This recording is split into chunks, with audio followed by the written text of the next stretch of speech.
I stopped going to family things without telling anyone first. 3 days earlier it was still May and I was still checking my phone. It involved my mom. There were 6 of us in the family chat. The condition was simple and somehow impossible at the same time. I remember wondering if I was overreacting. Then I started doing the quiet math in my head, and nothing lined up. I will explain how it got there. For most of my life, Mother's Day was predictable. We did brunch or dinner, sometimes both, nothing fancy. My mom liked consistency more than surprises. Same restaurant, same flowers, same group photo she would post later with a caption about gratitude and blessings. I had a job that never really fit into that picture. I work in online content moderation. It is not glamorous. It is not something you bring up at a dinner table unless someone asks directly. Most of the time I just said I worked in tech.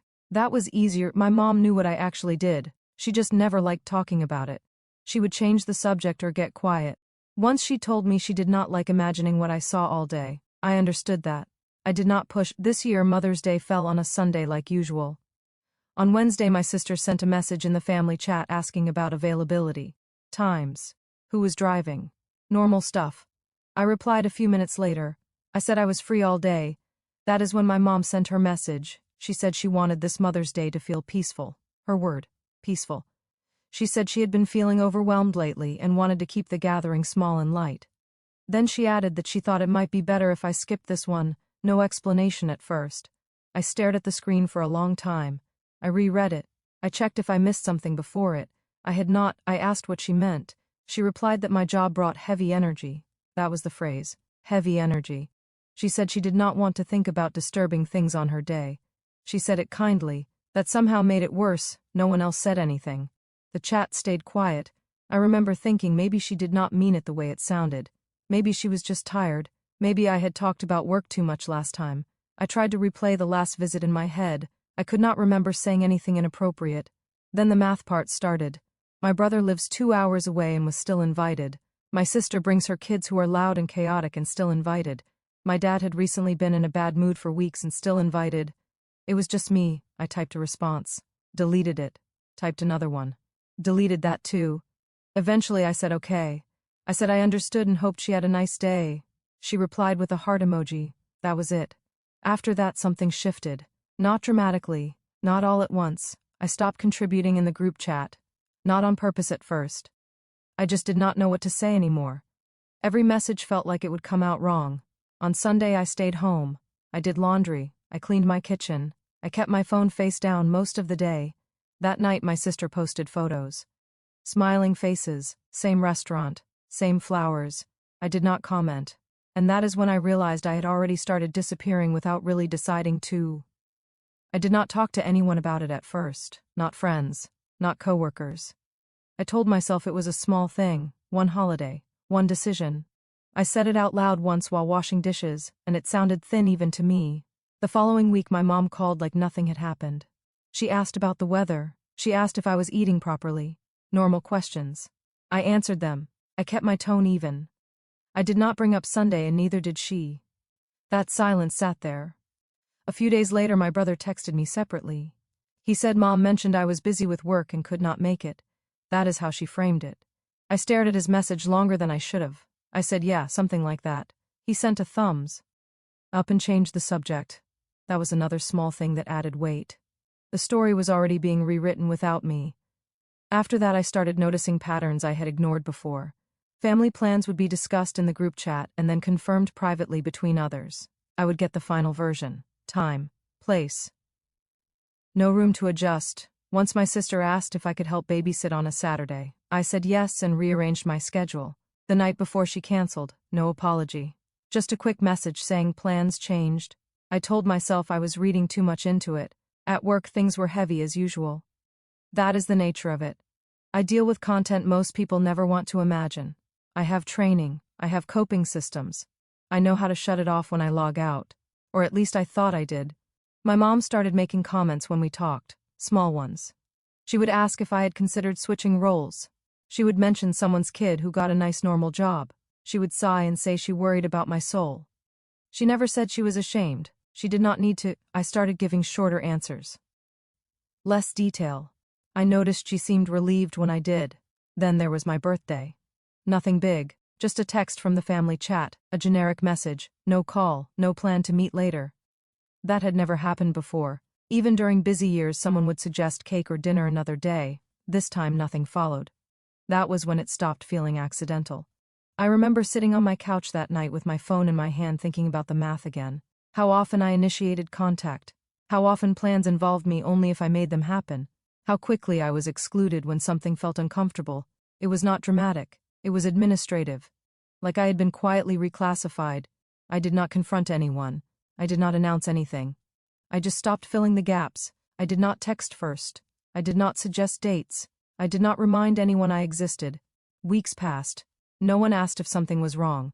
That told me more than any argument would have. I did not call it a decision at the time. It felt more like letting go of a rope I had been holding too tightly. Once I stopped pulling, it just stayed where it was. The distance grew in quiet ways. A holiday passed, then another. I heard about them afterward through photos or secondhand comments. No one checked in. No one asked why I had been quiet. My mom and I still spoke occasionally. Short calls, surface level. She sounded calmer, lighter. That did not go unnoticed. Once she asked if work was still intense. I said yes. She paused and then said she hoped I was protecting myself. I said I was. That was true. Just not in the way she meant. There was no apology, no follow-up. The subject changed. I think that was the point of no return. Not because of what she said, but because of what she did not. I stopped expecting anything after that. Not an invite. Not an explanation. Not reassurance. The absence of expectation was oddly grounding. I made other routines. I spent more time with people who did not ask me to soften parts of myself to stay welcome. Friends who knew what I did and did not flinch. Coworkers who understood the weight without needing it spelled out. Life went on. A few months later, my sister asked why I had been distant. Just that. Distant. Like it was a weather pattern. I said I had needed space. She said okay, nothing changed. That confirmed something I had been trying not to name. I was not being missed in the way I had assumed. I had been present. Useful. Available. But not essential. That was hard to sit with. I did not disappear to punish anyone. I did not do it to make a point. I did it because staying visible meant constantly editing myself. Shrinking. Explaining. Silence was easier. Mother's Day came around again the next year. I noticed the date when a coworker mentioned her plans. I felt a brief tightness and then it passed. My mom did not reach out. I did not either. There was no final conversation. No closure moment. Just a new normal settling in. I still think about it sometimes. About how something small can redraw the shape of a relationship. How exclusion does not need to be loud to be lasting. I do not feel angry. Not really. I feel clear. After I pulled back, the first thing I noticed was how quiet my phone became. Not instantly. Gradually. At first I thought it was just timing. People get busy. Weeks blur together. I told myself that was normal. But the silence kept stretching. No accidental calls, no random photos, no small updates meant just for me. That was new. I used to be the one my mom would call when she needed to talk something through. Not big emotional things, practical stuff. Doctor appointments, paperwork, decisions she wanted a second opinion on. Those calls stopped. Instead, I would hear about things later.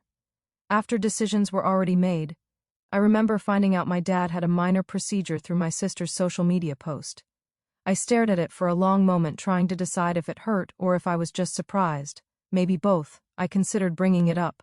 I even practiced what I would say while driving home one evening. Something neutral, something calm. But every version sounded like a complaint once I said it out loud, so I did nothing. A month later, my mom asked if I was upset with her. Just like that. No context. I said I was not upset. That was true. I was past that stage. She sounded relieved. She said she worried sometimes that I pulled away because of her. I almost laughed at that. Almost. I told her I had just been focusing on my own life more. She said that was good. After that call, I sat on my couch for a long time staring at the wall. There was a strange clarity in realizing she preferred the version of me that stayed quiet and distant. As long as I was not upset. As long as I was not present in a way that asked for anything. Work changed around the same time. A restructuring. New team. Longer hours. More responsibility. I handled it. I always do. But it meant I had even less energy for emotional translation. Less patience for explaining why something mattered. That probably made the distance easier to maintain. There was one moment that stayed with me. My sister invited me to a small family dinner. Last minute. She said she thought it would be nice if I came. I asked who else would be there. She paused. Then said Mom was cooking and preferred a quiet night. That word again. I told her I could not make it. She said okay without missing a beat. After that I stopped wondering if I was imagining things. The hardest part was not the exclusion. It was the way it was framed as care, as peace, as something reasonable. Like I was a variable that needed to be removed for the system to work better. I questioned myself constantly. Maybe my job really did change me. Maybe I carried something heavy without realizing it. I asked a friend once if I seemed darker lately. She looked at me like I was speaking another language. She said I seemed tired but grounded, present. More myself than before. That stuck. I did not suddenly feel better about my family, but I stopped blaming myself as much. I began to see the pattern clearly. Acceptance came with conditions, silence, convenience, emotional neutrality, and once I saw it I could not unsee it. The shift became easier to track after that. Not because anything dramatic happened, but because nothing did. I stopped being invited to things that required effort. Birthdays still got a text, holidays still existed on a calendar, but anything informal or emotional just skipped past me. Dinners, quick visits, the kind of moments that are not announced, those were gone. I noticed my mom only called when she had a reason, a question, a task, something contained. She never asked how I was feeling unless it was followed by advice on how to feel better. I learned how to keep answers safe, short, neutral, no details that could lead to concern or discomfort. She seemed to relax when I did that. Once she said she was glad I seemed more settled lately. I did not correct her. Inside I was unsettled in a very specific way. Not chaotic, just alert, like I was finally noticing the rules that had always been there. There was an unspoken expectation that I manage the emotional temperature, that I keep things light, that I make myself easy to have around. My job became the symbol for everything that made me inconvenient. Not because of what it was, but because it could not be ignored. It was too real, too close to things people prefer to pretend do not exist. I realized then that exclusion was not about one day. Mother's Day just made it visible. I thought about confronting her again. I imagined asking why my presence felt disruptive. I imagined asking what she thought I carried into a room.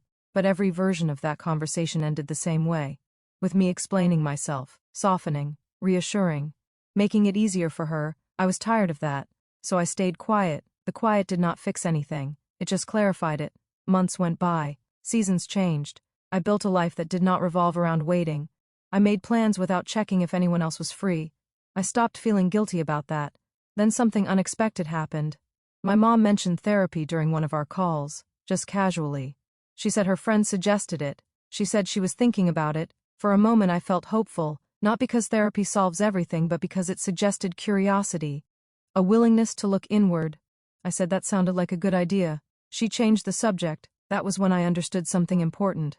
Growth was acceptable in theory, as long as it did not require discomfort in practice. I did not feel angry. I felt resolved. I could keep showing up and being filtered, or I could keep my distance and stay intact. Those were the options. There was no middle ground offered. I chose the one that did not require me to disappear inside myself. The distance became intentional then. Not passive, not accidental, just deliberate enough to protect what mattered. The consequences did not arrive all at once. They came in small confirmations. I stow. P.ed being the person who knew things first. News traveled around me instead of through me.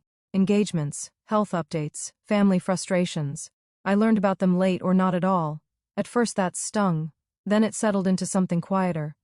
I noticed my body reacting differently to contact from my family. My chest would tighten when my phone lit up with my mom's name. Not fear, anticipation. Like I had to prepare to be a version of myself that fit. That alone told me I was making the right choice. There was one evening when my mom called unexpectedly, no reason given, just checking in. She sounded tired. I listened. I did not interrupt. I did not offer solutions unless she asked. At the end she said she appreciated how calm I always was. I thanked her. After we hung up I sat there thinking about that word. Calm. It had become my role. My value, not honesty, not closeness. Calm. That clarity hurt, but it also freed me. I stopped hoping for a conversation that would fix things. I stopped waiting for understanding to appear on its own. I accepted the relationship for what it was, limited. A few weeks later my sister invited me to a family gathering again. She said Mom wanted to keep things low-key. I asked what that meant. She said just easy. I declined. She said no worries. That was it. no follow-up, no curiosity. I did not feel dramatic about it. I felt steady, like I had finally learned where the edge was. I spent more time investing in the parts of my life that did not ask me to shrink. Work, friendships, quiet mornings, evenings where I did not have to explain myself. The guilt faded slower than I expected. Family loyalty runs deep, even when it hurts you. But the longer I stayed consistent, the quieter that guilt became. My mom and I still speak. We are polite, we are careful. We stay in safe territory. She tells me about her garden. I tell her about neutral things. Weather, food, plans that do not involve feelings. It works as long as we do not pretend it is more than that. Sometimes I wonder if she notices the distance or if it feels peaceful to her. I do not ask. I am done asking questions that require me to carry the emotional work. I did not disappear to teach anyone a lesson. I disappeared because staying visible meant slowly losing myself. I learned that boundaries do not always come with announcements. Sometimes they look like absence, like silence, like choosing not to fight for space that was never offered freely. And that has been the hardest and most grounding lesson of all. By the time Chapter 3 began, I was no longer reacting. That felt important. Months had passed since I stopped trying to stay visible. The quiet had settled into routine. My days were full in a way that did not revolve around anticipation or disappointment. Work, friends, sleep, ordinary things done without commentary. Then my mom got sick, not seriously at first, something minor, a lingering issue that required tests and follow-ups. I did not hear about it directly. My sister mentioned it casually during a call about something else. I remember the pause after she said it. The moment where I decided what kind of daughter I was going to be in that situation. I reached out to my mom that night. I asked how she was feeling. She sounded surprised but pleased. She said she was fine. Tired but fine. She told me the doctor was optimistic. I listened. I did not rush in. I did not overstep. After we hung up, I noticed something. I felt concern but not urgency. Care without panic. That was new. Over the next few weeks, I checked in occasionally. Short messages, quick calls. She responded warmly. Nothing changed structurally, but the contact was there. Then she asked if I could come with her to an appointment. I hesitated. Not because I did not want to support her, but because I understood the cost. Take time off work that day. That was true. She said she understood. No disappointment. No pressure. That was also new. Later, my sister mentioned that mom was leaning on her more lately, that she needed reassurance, company, help with small things. I listened. I said that made sense. I did not volunteer myself. There was a quiet realization during that period. Being excluded had not made me less capable of care. It had just taught me where care was actually wanted. I could show up without overextending, without trying to earn space. Then something unexpected happened. My mom apologized. Not directly, not fully. She said during one call that she knew she had pushed me away sometimes. She said she did not always know how to handle things that scared her. She said my work scared her. She did not mention Mother's Day. She did not say she was wrong. But she said she missed me. I did not respond right away. I thanked her for saying that. I told her I appreciated the honesty. That was all. After that call, I sat quietly for a long time. Not relieved, not emotional, just aware. Apologies do not erase patterns. They just open a door. I did not rush through it. I noticed that when I stayed measured, the relationship stayed safer. When I did not over-explain or over-give, things stayed balanced. That felt like progress, even if it was limited. I was no longer disappearing. I was choosing when and how to be present. And that difference mattered. The balance held for a while. Not perfectly, just enough. I stayed involved in ways that felt intentional, a call here, a message there. I did not step back into old habits. I did not fill silences automatically. If there was space, I let it exist. My mom seemed to adjust to that. Or maybe she just accepted it. It was hard to tell. One afternoon she asked if I wanted to come by for coffee. Just the two of us. No occasion. No audience. I paused before answering. I said yes. When I arrived, everything looked the same. The house, the furniture, the familiar rhythm of her moving around the kitchen. It was comforting in a way that surprised me. We sat at the table and talked about neutral things at first. Weather, neighbors. That choice stayed quiet. The relationship never returned to what it had been before. I stopped expecting that. What surprised me was how little I needed it to. Time has a way of smoothing the sharp edges when you stop pressing on them. The distance remained, but it no longer felt like punishment. It felt like structure. Something defined. Something I could work with. My mom and I settled into a rhythm that was quieter and more honest than anything we had before. We spoke when there was something to say. We did not force warmth. We did not perform closeness. Some days that felt sad, other days it felt like relief. I noticed that when I showed up on my own terms, I did not leave feeling drained. I did not replay conversations in my head afterward. I did not wonder if I had said too much or brought the wrong energy into the room. That alone was worth the adjustment. My job did not change. The work stayed heavy. The content stayed difficult. What changed was my willingness to carry that weight alone without apologizing for it. I stopped framing my work as something that needed to be softened for others. If someone could not sit with it, that was information, not a flaw. Mother's Day came and went again. This time my mom sent a simple text. She said she hoped I was doing okay. No invitation, no expectations. I replied with a short message and meant it. There was no ache after. I think that was when I knew the boundary had fully set. I still care about my family. That never went away. But care does not require constant access. It does not require me to be smaller or quieter or easier to digest. I learned that distance can be an act of respect. For myself, for others, for what is real. I did not disappear to make anyone notice. I disappeared because staying visible under the old rules was costing me too much. Now when I show up, it is intentional, measured, honest. And when I do not, that is intentional too. The quiet that once felt like loss now feels like space. Space to breathe, space to choose, space to stay whole.